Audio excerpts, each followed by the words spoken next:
सर्वप्रथम सर्वांना श्री स्वामी समर्थ.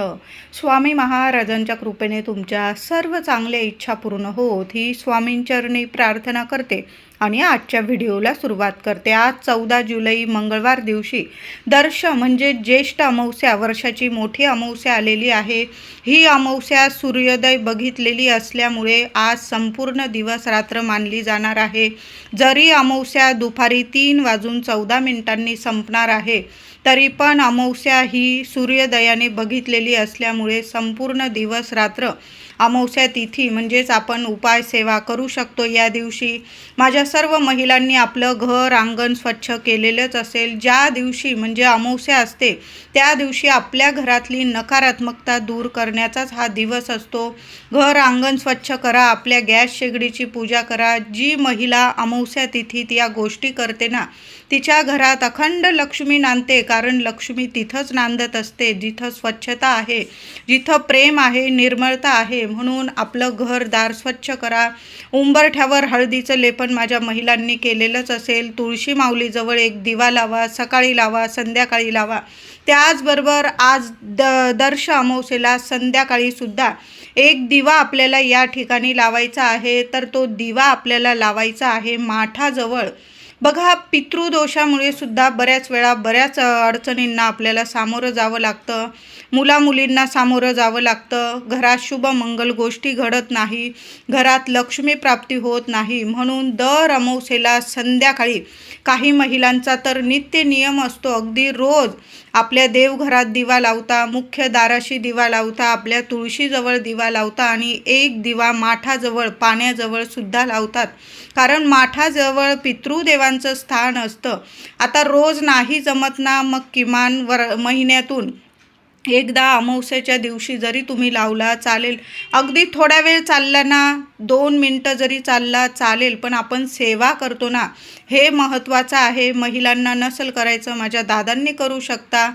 तर एक दिवा घ्यायचा आहे, तो दिवा वेगळाच ठेवला पितृदेवांच्या नावाने लावायला. तुम्ही मातीची पंती जरी घेतली चालेल, तर मातीची पंती घ्या, त्यात दुहेरी वाट टाका. आता माठाजवळ दिवा लावताना तो तेलाचाच लावायचा आहे.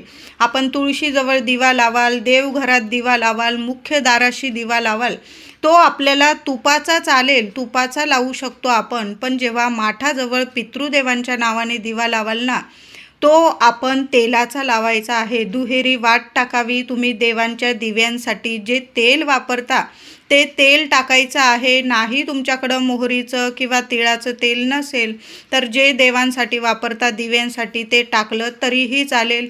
आणि संध्याकाळी प्रथम देवघरात दिवा लावा, मुख्य दाराशी माता लक्ष्मीच्या स्वागतासाठी दिवा लावा, त्यानंतर आपल्या तुळशी माऊलीजवळ दिवा लावा. असं सर्व आपलं घर प्रकाशमय करून एक दिवा घ्यावा आणि आपल्या माठाजवळ आपल्या पितृदेवांना नमस्कार करावा. आपल्या दिव्याची ज्योत दक्षिणेकडं येईल याची काळजी घ्यायची आणि दक्षिणेकडं मुख येईल असा दिवा आपल्या माठाजवळ लावावा. पितृदेवांना नामस्मरण करावं, हात जोडून प्रार्थना करावी. तुम्हाला ज्या अडीअडचणी असतील त्या तुम्ही बोलू शकता, नाहीतर नुसता नमस्कार केला तरीही आपल्या भावना आपल्या पितृदेवांपर्यंत नक्कीच पोहोचतात आणि सर्व अडीअडचणीतून आपल्याला मुक्तता मिळते. पितृ प्रसन्न होतात. आपली लेकरं बाळं आठवणीने आपली सेवा करतात ना, हेच पाहिजे असतं त्यांना. म्हणून असा एक दिवा आज संध्याकाळी जरूर लावा. तुम्ही भर दुपारी कावळ्याला वगैरे दही भाताचा नैवेद्य ठेवलेला असेल तर अतिशय उत्तम. त्याचबरोबर आज संध्याकाळी मुलांवरून तर या वस्तू ओवाळूनच टाका. तुम्ही नारळ ओवाळू शकता, तांदूळ ओवाळू शकता, एखादा तुरटीचा खडा किंवा सरळ मीठ मोहरी. जरी एका आईने आपल्या लेकरांची नजरबाधा उतरवून टाकली ना, लगेच मुलांची नजरबाधा उतरून जाते. बाहेरच्यांची तर नजर लागतेच, पण काही वेळा आपल्या आईवडिलांची सुद्धा आपल्या लेकरांना नजर लागून जाते. मग आपण अशा मोठ्या तिथी असतात, अमावस्या, पौर्णिमा किंवा बुधवार, रविवार, या दिवशी तर नक्की आठवड्यातून एकदा किंवा महिन्यातून 15 दिवसातून आपल्या लेकराबाळांची, मूल मोठं असो छोटं असो, मुलांची दृष्ट आईने किंवा घरातल्या मोठ्या व्यक्तीने, आजी असेल, मावशी असेल, काकी असेल, तर यांनी नक्की मुलांची नजर उतरवून टाकावी. मी तुम्हाला सांगितलं कुठल्या गोष्टी. तुम्हाला नारळ परवडत असेल तर मोठी तिथी आहे आज, ज्येष्ठ अमावस्या, दर्श अमावस्या, मुलांवरून एक नारळसुद्धा तुम्ही उतरवू शकता आणि डस्टबिनमध्ये टाकायचं आहे. कुठले म्हणजे कोणाच्या पायाशी येणार नाही याची काळजी घ्या. मुलांवरून एक नारळ उतरवून टाका. संध्याकाळी तुम्ही तुमच्या घराची सुद्धा नजर उतरवू शकता. एक नारळ घ्या, पाणीदार शेंडीचा नारळ घ्यायचा, मुख्य दारात उभं राहायचं. शेंडी आपल्या घराकडं आली पाहिजे अशा पद्धतीने वरच्या चौकटीपासून खालच्या उंबरठ्यापर्यंत नीट 7 वेळा घड्याळाच्या दिशेने तो नारळ ओवाळून घ्यायचा घरावरून. तुमच्या ज्या इच्छा, मनोकामना, अडीअडचणी, समस्या आहे तो नारळ हातात धरून तुम्हाला बोलायचा आहे, श्री स्वामी समर्थ, श्री स्वामी समर्थ. 7 वेळा तो नारळ ओवाळून घ्या आणि डस्टबिनमध्ये टाकायचा आहे. कुणाच्या पायाशी येणार नाही याची काळजी घ्यायची आहे. तर या संध्याकाळी या गोष्टी आवर्जून करा. मुख्य दाराशी सुद्धा दोन्ही ठिकाणी दिवे लावता आले, दोन्ही साईडला, तर दोन्ही साईडला लावा. आता फ्लॅटमध्ये वगैरे राहता, तुम्हाला नाही एवढं जमत, एका ठिकाणी तरी आज संध्याकाळी, मंगळवार आहे, माता लक्ष्मीच्या स्वागतासाठी प्रत्येक महिलेने अमावस्या तिथीत आज एक दिवा संध्याकाळी आवर्जून मुख्य दाराशी लावायचा आहे. माता लक्ष्मीची मूर्ती असेल, श्रीयंत्र असेल, आपल्या कुलदेवीची मूर्ती, श्रीयंत्र, संध्याकाळी जरी तुम्ही कुंकुमार्चनची सेवा केली, सकाळी केली असेल माझ्या महिलांनी चालेल, राहून गेली असेल संध्याकाळी केली तरीही चालेल. 11 वेळा 21 वेळा कुंकुमार्चन देवी आईला जरूर करा. तुम्ही गोड पानाचा विडा आज अर्पण करू शकता. आज तर अमावस्या आणि मंगळवार आलेला आहे. जेवढी आपल्या कुलदेवीची, माता लक्ष्मीची सेवा कराल ना, भरभरून फळ मिळणार आहे. म्हणून तुम्ही या दिवशी देवी आईला गोड पानाचा विडा किंवा 5 पानं जरी अर्पण केली विड्याची तरीही चालेल. लाल फूल अर्पण करा माता लक्ष्मीला, एखादी वेणी अर्पण करा आपल्या कुलदेवीला. पितरांच्या नावाने काही दान धर्म करायचा असेल, एखाद्या गोरगरिबाला तुम्ही अन्नदान करू शकता, चप्पल, छत्री अशा म्हणजे तुम्ही वस्तू दान करू शकता. यामुळे सुद्धा पितृदोषातून मुक्तता होते. त्याचबरोबर एक वस्तू आज घरातून बाहेर फेकायची आहे. महिलांनो, उपाय नक्की करा. तुमच्याकडं पिवळी मोहरी असेल ना, तर उजव्या हातात चिमूटभर पिवळी मोहरी घ्या. अगदी मुठभर फेका असं मुळीच नाही. कुठलीही उपाय सेवा करताना अगदी चिमूटभर घेतला ना तरीही चालेल. सेवा करणं महत्त्वाचं आहे. मनापासून श्रद्धेने जर आपण सेवा उपाय केली, तोडगा केला तर त्याचा परिणाम चांगलाच मिळतो आपल्याला. 100% रिझल्ट मिळतो. मग अगदी मुठभरच फेका, अजिबात नाही. तांदूळ पण घ्याल तुम्ही, मुलांवरून उतरवून घेताना अगदी मुठमुठ तांदूळ फेका, अजिबात नाही. चिमूटभर घेतले अख्खे तांदूळ तरी पण मुलांची दृष्ट नक्कीच उतरून जाते. तर संध्याकाळी अगदी रात्रीचे 9-10 वाजले चालेल, पण उपाय जरूर करा. चिमूटभर पिवळी मोहरी घ्यायची आहे. तुम्हाला पूजेच्या दुकानात पिवळी मोहरी जरूर मिळून जाईल.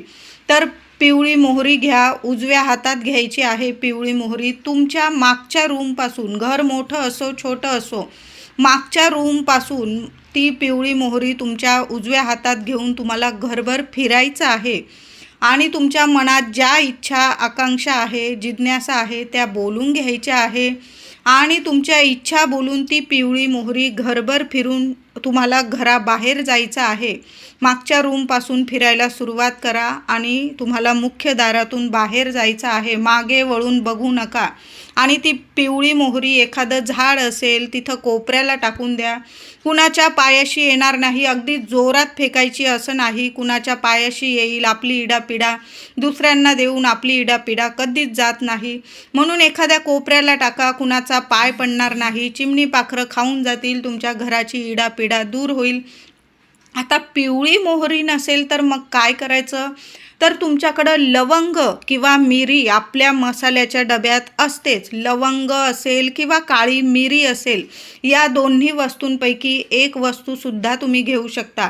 या 3 वस्तू म्हणजे पिवळी मोहरी, लवंग किंवा काळी मिरी, या तिन्ही वस्तूंपैकी एक वस्तू जरी असेल ना, तर मी सांगितल्याप्रमाणे मागच्या रूमपासून, घराच्या मागच्या रूमपासून ते तुम्ही घरभर फिरवून घ्या. तुमच्या मनात ज्या इच्छा आहे बोलून घ्या, समस्या बोलून घ्या आणि घराबाहेर जायचं आहे, मागे वळून बघू नका आणि त्या वस्तू फिरवून घेतलेल्या उजव्या हाताने घराबाहेर टाकून द्यायच्या आहे. घरात यायचं, हातपाय धुवा.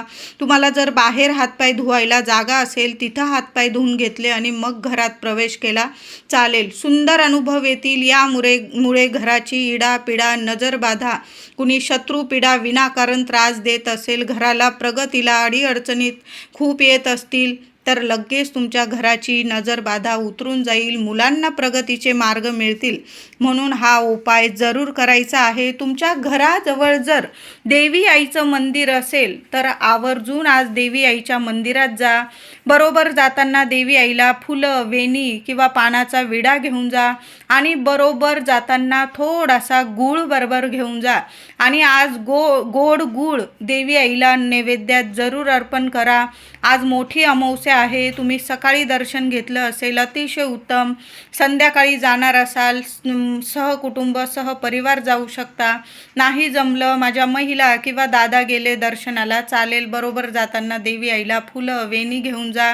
त्याचबरोबर गोड पानाचा विडा, आता नसेल पानाचा विडा तुम्ही साधा गुळाचा खडा जरी घेऊन गेलात ना तरीही चालेल. देवी आईला गूळ अर्पण करा.